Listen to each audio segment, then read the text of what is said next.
Hey, what's going on everybody? Welcome back for another cook video. And for today's video, we're cooking a very special cut that I personally have never cooked before, and we'll just get straight to the point. We're cooking picanha sent to us by our friends from Grand Western Steak. Other names it goes by is culotte steak, and it's also called the sirloin cap. And I don't know about you guys, but for me, it's pretty difficult to find picanha like this. I might be able to find it where it's not trimmed properly, or the fat cap is all gone, or it's just gashed up. So the biggest reason why I haven't been able to cook one of these is because I couldn't find a piece of picanha that I thought was actually good enough to use for purposes of cutting to steaks. I mean, the man who cooks the most picanha out of anybody gets his picanha from them as well. So if you guys are interested in finding a good picanha, use my link in the description down below to check out their website. Now, there's multiple ways that you can prepare picanha. I am still curious about cooking the entire thing whole, but for today's purposes, we're going to cut them into steaks.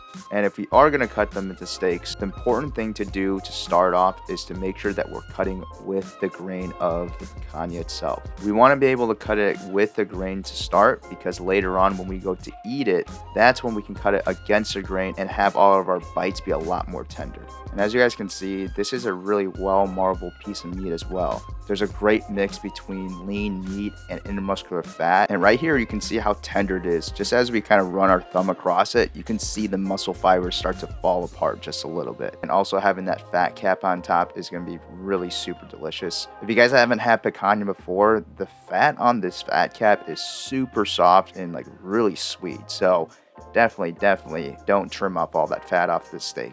And lastly, we don't want these steaks to be too thin or too thick, so I would say probably around an inch to inch and a half is exactly where you want it to be. So for today, we're just going to cook up these two steaks, and even though I talked about the fat being really delicious, there's a little bit too much on here. I don't want to have any unrendered fat by the time we're done cooking this, so we're going to trim at least a little bit of it off, and we'll definitely use it for tallow or for other purposes later. Seasoning for this picanha, all we're going to do is season it with salt. After we get it seasoned on both sides, we're going to just let it sit for a little bit, and while we wait, we'll go get the grill set up.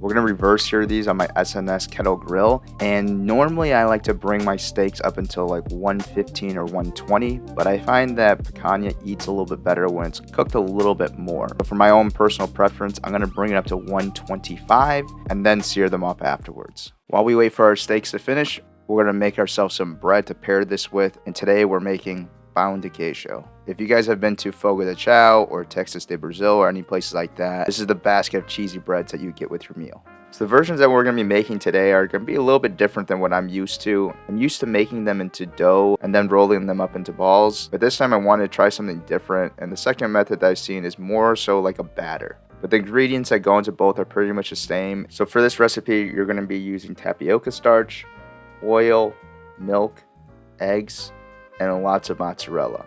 I thought it'd be really cool to shred my own mozzarella, but I'll be honest with you guys, unless you guys have like a legit shredder, this kind of sucks because this kind of took me forever. But in the end, I would just recommend buying your own shredded cheese. If you guys are interested in trying out this recipe, I'll leave the amount of the ingredients down in the description below. To thoroughly mix into a batter, we're going to just put everything into a blender. We're going to start with our wet ingredients, then our tapioca starch. And then once we get that going, then we can slowly start adding the cheese. I like adding the cheese in a little bit at a time just so it doesn't clump up. I think it's really important to put the wet ingredients in first because you don't want that tapioca or that cheese to get stuck on the bottom. I have this mini muffin tin right here that's kind of perfect for these. But before I fill up the cups, I just took some paper towel with some oil and just kind of wiped the inside of it so it won't stick later. And we're going to try our best not to spill on this batter as we start to fill up these cups. These will rise a little bit during the cooking process, so don't feel like you have to fill it all the way to the top. Now we're going to stick it into a 350 degree oven for about 20 minutes. After about 20 minutes, this is what they look like. And I'll be honest with you guys, I think I left them in there for a little bit too long. The tops of them kind of deflated a little bit, but the bottoms were still really crispy. It was super soft, and it tasted exactly the way I wanted to. And I'm not sure if it's because we didn't warm up the wet ingredients ahead of time, like I've seen in other recipes, or if I cooked it too long. But just something to kind of keep in mind. Overall, it was still super delicious, and I'm glad I tried a different recipe.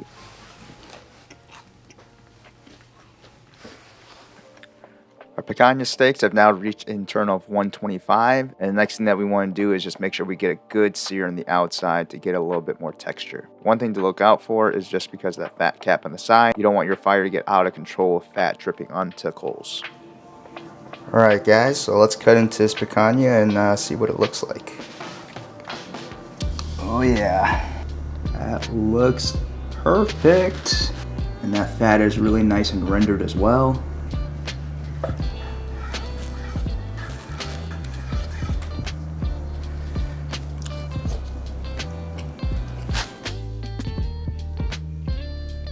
Alright guys, so this is my first time cooking in picanha and also this cheesy bread. It's a good looking slice right there. I'm going to open up one of these breads. Ooh, this one's been soaking in those juices. I'm just going to take a bite of this first. Incredibly tender. Make a little sandwich right there.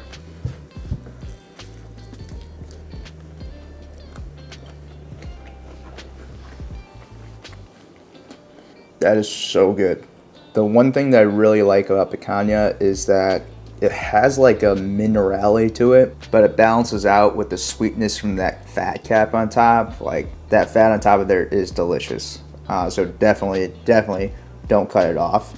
Nowadays, I think most people think of picanha as a steak, but it's not really. We cut it into steaks, and we have to make sure that we cut it properly to make sure that it eats like a steak. It almost looks like a New York strip steak just because we had the fat on the outside. But the fact that all we did was just season with salt and didn't put pepper on there, there's no sauce, there's no nothing, and it packs this much flavor is awesome, and it's absolutely delicious. I definitely recommend checking it out. And if you guys are having a difficult time finding picanha where you are, I'm going to leave a link to the website where you can get the same exact picanha that I did. That way you can see what other cuts that maybe you guys want to play around with that you might not have access to. And while you guys do that, I'm going to take another bite of this. And if you guys like this video, please make sure to like, subscribe, share this video with your friends, and I'll see you guys in the next one.